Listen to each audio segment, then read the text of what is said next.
Hello and welcome to the Transverse Line, where we make contact with people on and off the court through Victoria's Premier Netball competition.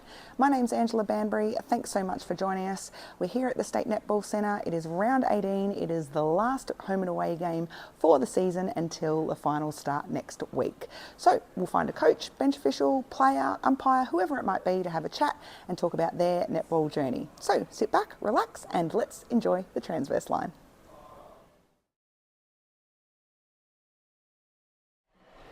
Welcome back to the Transverse Line. I am joined by Bendigo strikers Zoe Davies. Welcome to the Transverse Line. Thank you so much for having me. I'm so excited. Yeah, awesome. So it's the last round and you're not on the court. What's going on? Just a little niggle that we just have to, that I got from the Maverick Reserve. So we're just trying to maintain it. I know. Yeah, just trying to obviously manage my load this week. Yeah, the pain's just getting a bit worse. So we want to be firing, ready for finals. True. So yeah, just a little rest, watch the girls from the sideline. It's actually great to sit on the sideline and watch. It's just such a different perspective. So do you do any coaching yourself? I do actually, yes. No, I do some coaching through Playbook. I also do... Shout out, like... Yes, Playbook. Playbook, good. Also under 17s Gisborne. Oh, nice. Yeah, so, the Bulldogs. Yes, the Bulldogs, just like the start. Go the Bulldogs. Okay, so all right, so we're resting up tonight. We've done all the maths. What's the lay of the land in terms of finals? Yeah, so obviously our first final is straight away elimination. So it's do or die for us through the whole final series. We'll look at playing Casey Demons, which last time we played Casey Demons, we were missing Gabe, our goal shooter. Myself didn't play, and Emma Walters left the court after half a game with a really bad corky. Okay. So we actually have an injury that you normally associate with netball, a corky. Yes, yeah. So I think she was running to circle edge, and I think someone's run into a knee to the calf, I think it was. Okay. So, but she's ready to go. We'll see her tonight, which is great. And yeah, it'll just be nice to have our full team ready for finals. Perfect. So as you said, elimination finals. You've played plenty of finals, plenty of netball yourself. Tell us the difference between what it's like for tonight, even though you're not on the court. What's the step up? Round 18 and then a final. What's the difference? Honestly, there is no difference, and that's the biggest thing I think you learn as you get older and you play more netball. Is like, it's just another game. But I think for the girls that never played finals, it's the adrenaline, it's the excitement, it's the inner butterflies that come out that you're just not used to. And I think as we get older, we start to learn how to deal with them and turn it into like a positive, where I guess that's a few of us girls are a lot older, so that's what we're going to try and install to our team. For tonight, we want to just have fun. We just want to have fun. Why are we playing? Why do we do it? Coming into the final next week, same thing. We just want to have fun. We're here together. That's this is Strikers. Exactly. And it's Strikers' first ever final. So 2 years in and already making finals. Yes, we spoke about that just before. We said that last year we were 10 points below. This time we're 10 points ahead and we're making finals. Brilliant. Same as our actual 23s. Shout out to the 23s. Well done. Congratulations. Love that. Love that. So obviously you've got a handy coach in Tracy Brereton. Talk us a little bit about Trace. I mean, you deal with her like a fair bit, obviously at the Mavs as well. So tell us a little bit about Trace. Yeah, Tracy is just the most unique coach I've ever had. And that's coming from such a positive way. Like, she is so down to earth, and I think being a player back in the past, the things that she does, the things that she has is so, like, she's got so much enthusiasm when she says it, because she knows exactly what it feels like. She knows what it feels like to get an intercept with two hands. She knows what it feels like to get that winning goal at the end of the game. And I think that's such a huge drive for our team, especially being like, she understands the country, she understands the driving, she understands the late nights, the takeaway dinners. Like, I was going to mention that. Obviously, so country person, yourself, Bendigo. Like, what is it like doing that drive? What is it? At least an hour and a half, 2 hours on a Wednesday? What's it take you? Yeah, Park was about an hour 40, but for Trace, it's actually almost 4 hours. Yeah, wow. So Trace comes from the other side of Shep. So, and I think that's a big thing that we look at as well. Is we've got girls from Horsham, like that's another 4 hours away, and like those girls are still in school. So it's all about, like, we're, I think, so lucky that we learn from such a young age how to organise our life. Like, you have to, because if you don't, you'll start failing a test at school, you'll start getting sick from eating bad food, you'll start getting sore each day you wake up because you're not getting enough sleep. So I think it's such a big thing for us to teach also the 23s, like, how to get that day-to-day activity to make sure you can still excel in court as well as wake up the next day recovered. Yep. I like that. And there's so many country people that come in. Obviously, we've got Gippsland going from the other way. You've got people coming down from, we know Albury. There's a handy player that comes from Albury for another team. We know we've heard plenty about that. Yep. But so many people, like up the highway from Geelong, they've been doing that for years. So there is a lot of travel. And you're right, in terms of that recovery period is crucial. And a special big thanks to the parents. Like our parents do so much for us just to get here and play the game we love. Yeah. So really representing that Western region, you just spoke about Horsham. Give us a bit of an idea as to where everyone comes from. Yeah, so we obviously branch all the way to Mildura. Mildura to Bendigo is 4 hours, Mildura to Melbourne is 6. Yeah. I think Horsham is our furthest away. Yeah. So that's about 3 hours to Bendigo, and I think it's about 5 hours to Melbourne. Crazy. Insane. And then we've got girls that obviously branch in Bendigo, which is great. A lot of the girls actually come to Bendigo for university. So that makes it even nicer how they can come to uni for the week, travel as a group, play on the Wednesday, but then go home. But like we've covered all the way up to Shepparton, Swan Hill.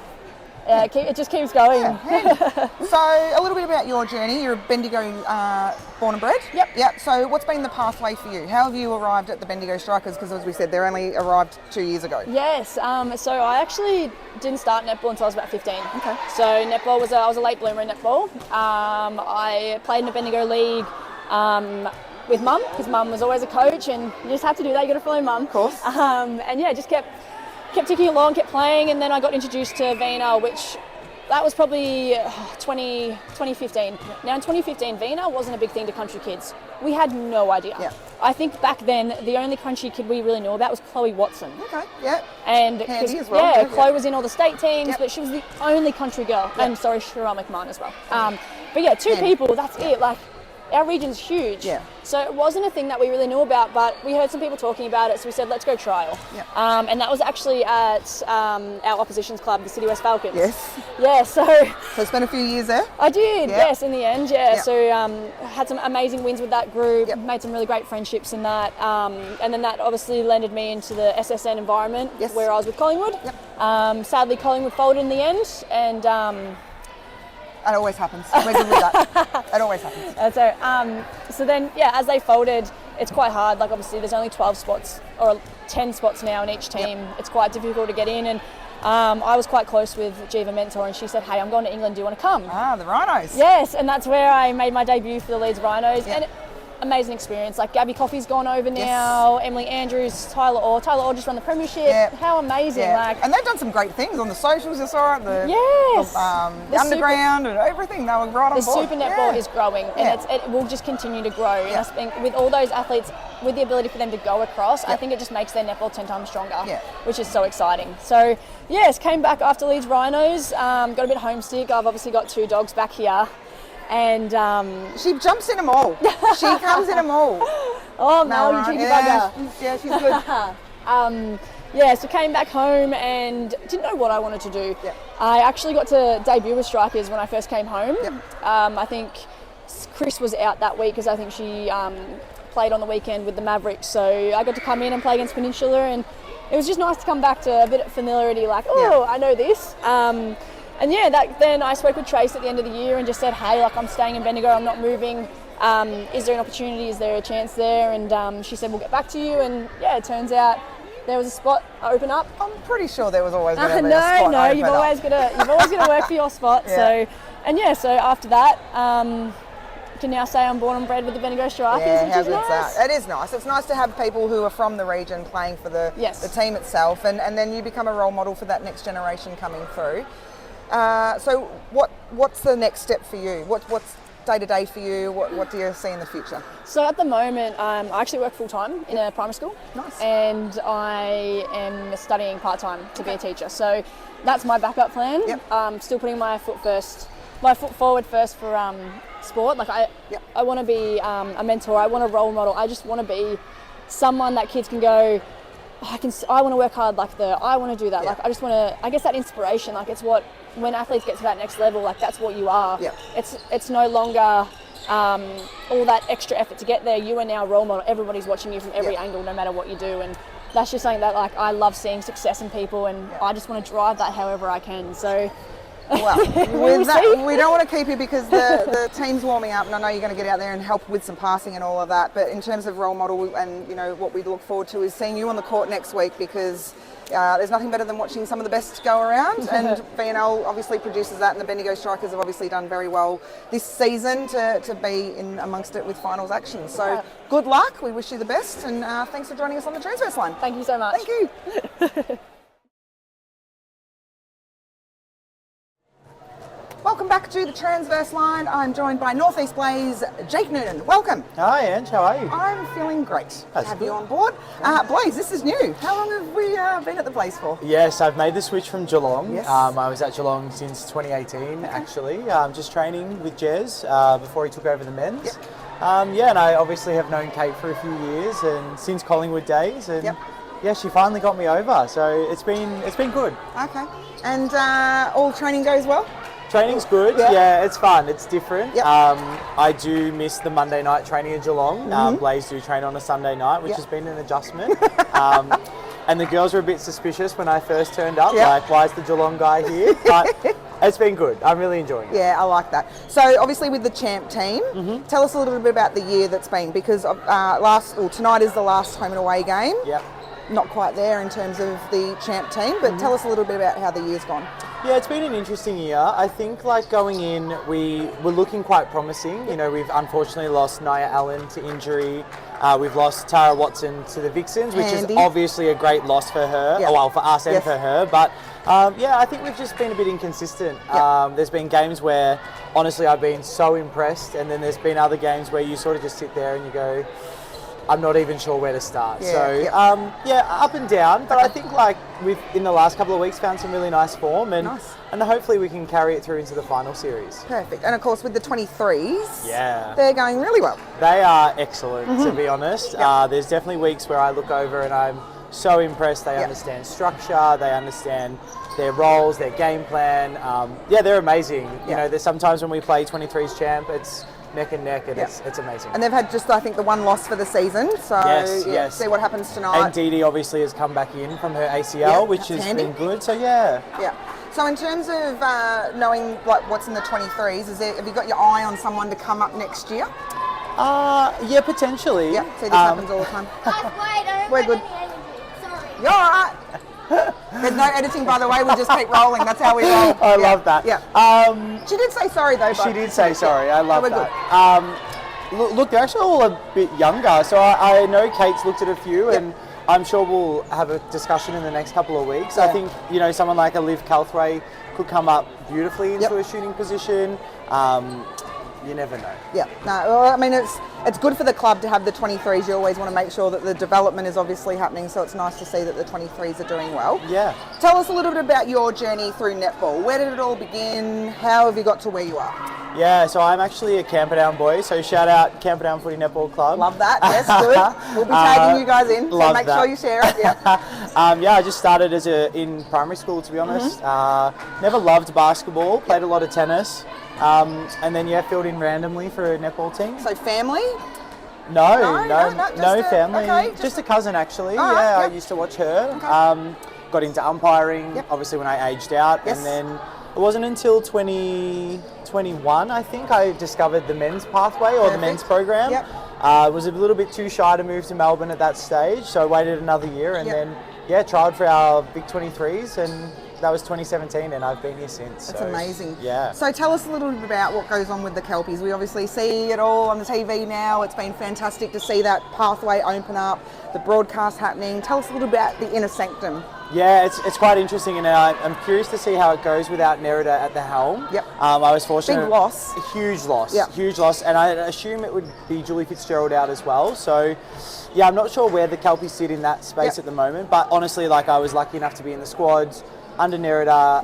It's amazing, and I think what they've done with the program and the what it is, they've sort of catapulted it onto the public space, and it's been really good. It's nice to see men's netball up there. It's still a long way to go, but I think they've just created an environment that everyone wants to be in, Yeah. and I think that's been the change. Yeah, I like that. And of course, you obviously play for Victoria and state teams, and we do so well when we men's and mixed. Tell us a little bit about that program as well. Yeah, so I've been fortunate enough to be in the Vic Open since 2018, so I went up quite young, and we had Christina Popolo coach us for a couple of years. Another good netball name. Exactly, yes, such a wealth of knowledge. And yeah, I think Jez sort of came in at the end of COVID when Guy Keane moved to WA. Yeah, I know we lost Guy, and it's sort of catapulted our whole program to a new level. So we've had grand finals every year for every division. It's just gone from strength to strength, and he sort of brought that professionalism that he obviously has carried through Cougars and Fury and all the pathway stuff he's been into. It's just sort of moved it into the men's space and probably held us a bit higher to account, which is what we needed, to be honest. Well, that's the way of taking the next step in terms of accountability. So, what is it that what's in the life of yourself in terms of day to day? What happens outside of netball? Because we know so much netball goes on in all our worlds. What happens outside of netball? Yeah, look, I'm in awe of how everyone juggles netball and work. I work full time, so I work for a media company that works with Coles supermarkets, which is great. I obviously am coaching at Blaze. I'm training for men's. I've been umpiring for City Side, so I've kind of just had my finger in every pie and just trying to. Is there any footy netball that goes on? Nothing of a Saturday? No, I've had a few clubs approach and ask, and I've considered it. It's just probably, while I'm still playing, I'm not sure I have the time to commit to it properly. I sometimes not even sure I have the time to commit to this properly. And I'm just impressed with everyone that can do it. So maybe when I retire, I'll definitely look at footy netball. So if anyone wants, let me know. Hit him up. Yeah. So, okay, off season. So what happens in terms of a VNL club? So we know tonight there's going to be, 6 teams that's the end of them in terms of their season. What happens for the next few months in terms of an off season? Yeah, so I mean, obviously, if you have teams in, so we'll have both of our teams in and go from there. So it'll just be business as usual. And then it's just sort of week to week, I guess, whether, teams are knocked out, whether both your teams are knocked out, and then it goes through the process of re-signing your players, what all the teams look like, which is not something I've had a lot to do with. Obviously, in the background, I've been aware of stuff, but in a capacity this year, I'm a bit more involved, which is fascinating to see how it all works. Exciting. Yeah. Well, we wish you all the very best, obviously, tonight with Champ and then into the finals. You never know what happens because, strange things happen on the netball court. Anything can happen in finals, Ange. Anything can happen in finals. We love that. But, thank you for joining us. We really appreciate taking the time. Cool. Thank you. Thank you. Thanks.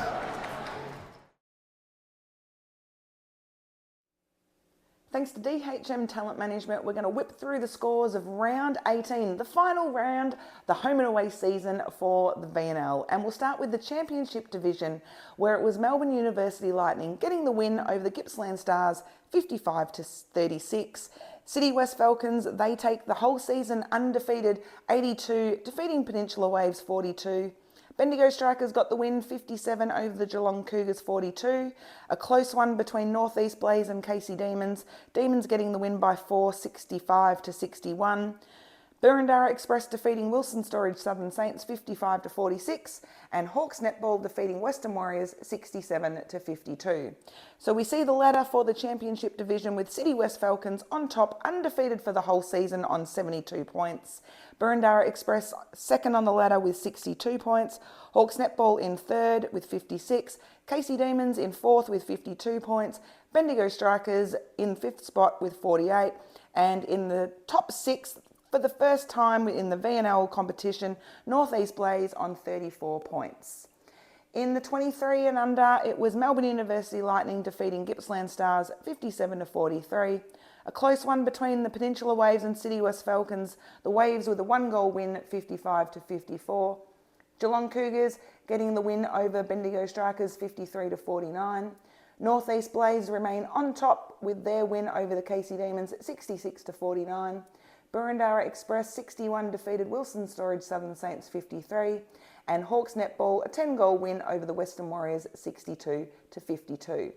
So the top 6 for the 23 and under looks like this, with North East Blaze on top with just the one loss for the year with 68 points. Melbourne University Lightning come in at second on 60 points. Hawks Netball finishing third on 50 points and 0.21% ahead of the Bendigo Strikers on 50 points as well in fourth spot. Geelong Cougars in fifth spot with 44 points, and in the top six, as mentioned for the first time in the VNL, is the City West Falcons with 36 points. So again, that wraps up the scores and this time the ladders as we head into the finals for the VNL, all thanks to DHM Talent Management.